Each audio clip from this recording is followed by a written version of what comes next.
Mga bata, halina at matuto kasama si maestra mo. Huwag kalimutang pindutin ang like, subscribe, at ang notification bell para sa mga susunod na educational videos. Happy learning!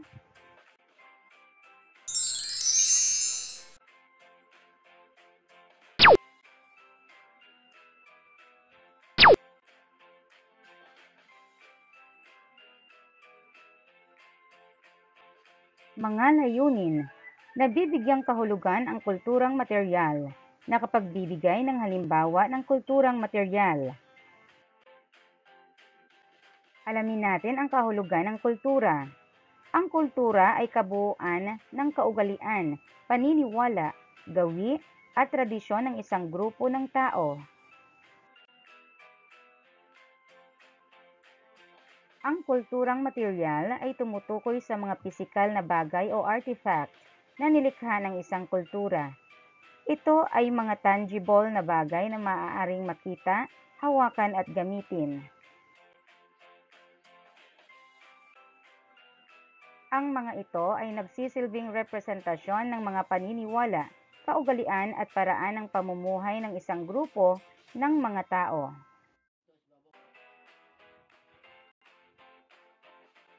Sabayan akong basahin ang isang tula na may pamagat na Sa Munting Bahay ni JRT. Sa dako roon, ako'y napatingin. Isang bahay kubo aking napansin. Nilapitan ko at aking nakita mga kagamitan na ubod ng ganda.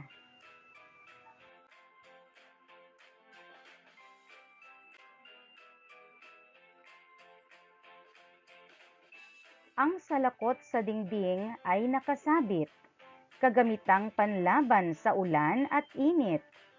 Katabi ay banig na dala ay ginhawa, para sa taong kailangan ng pahinga.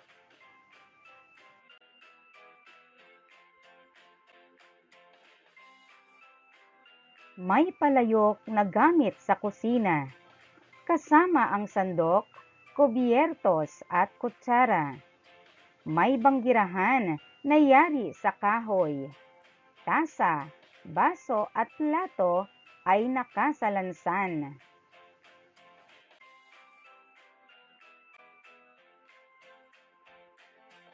Malalanghap mo ang pagkaing kay sarap. Tikman mo at iyong malalasap. Lampara sa lamesa, liwanag sa gabi. Nagbibigay ng ilaw sa bahay na munti.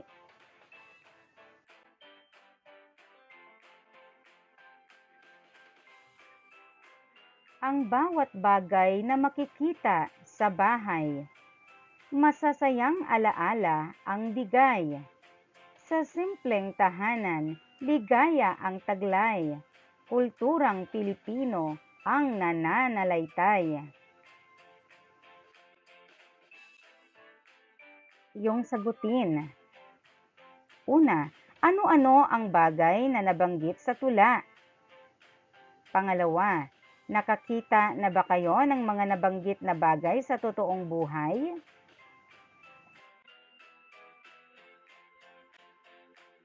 Pangatlo, paano ninyo ito ilalarawan? Pang-apat, ano sa tingin ninyo ang kahalagahan ng mga bagay na ito? Ating kilalanin ang mga nasa larawan.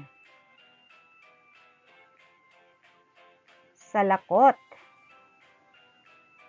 banig, banggerahan, palayok, sandok, kubyertos.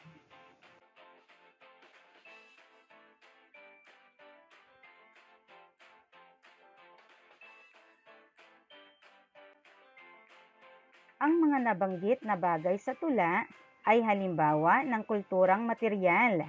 Ang kulturang materyal ay mga bagay na gawa ng tao na nakikita at nahahawakan. Ang mga halimbawa ng kulturang materyal ay ang mga sumusunod. mga kasuotan, tradisyonal na damit, accessories, at mga pananamit na nagpapakita ng pagkakakilanlan ng isang kultura. Mga kagamitan. Ito ay mga kasangkapan, bahay, sasakyan at iba pang mga gamit na ginagamit sa pang-araw-araw na buhay.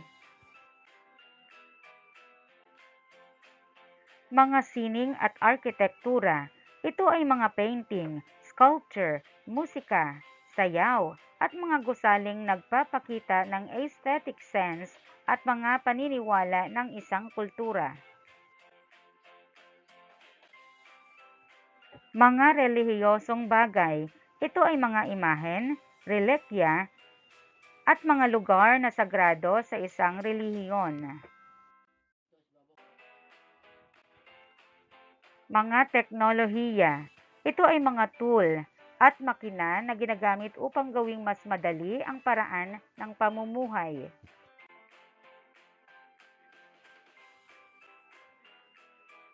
Magbigay ng mga halimbawa ng kulturang material na makikita sa tahanan.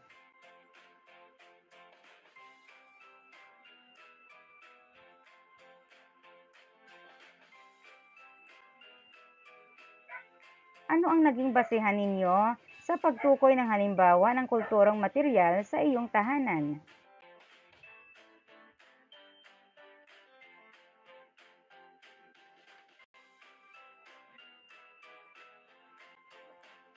Magbigay ng isang kulturang material at sabihin ang kahalagahan nito.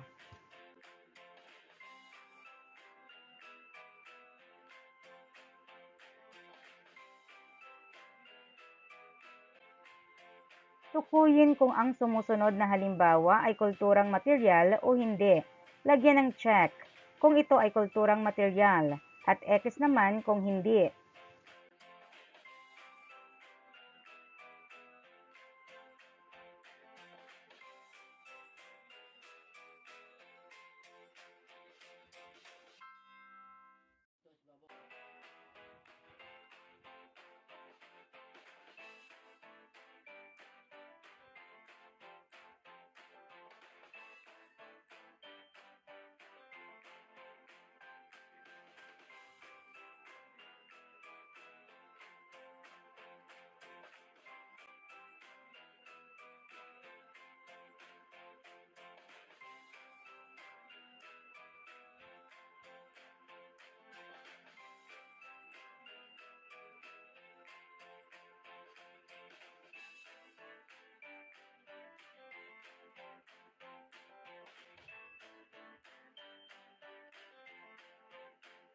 Alam kong marami kang natutunan sa araling ito. Huwag kalimutang i-like at i-share ang ating video. Hanggang sa muli!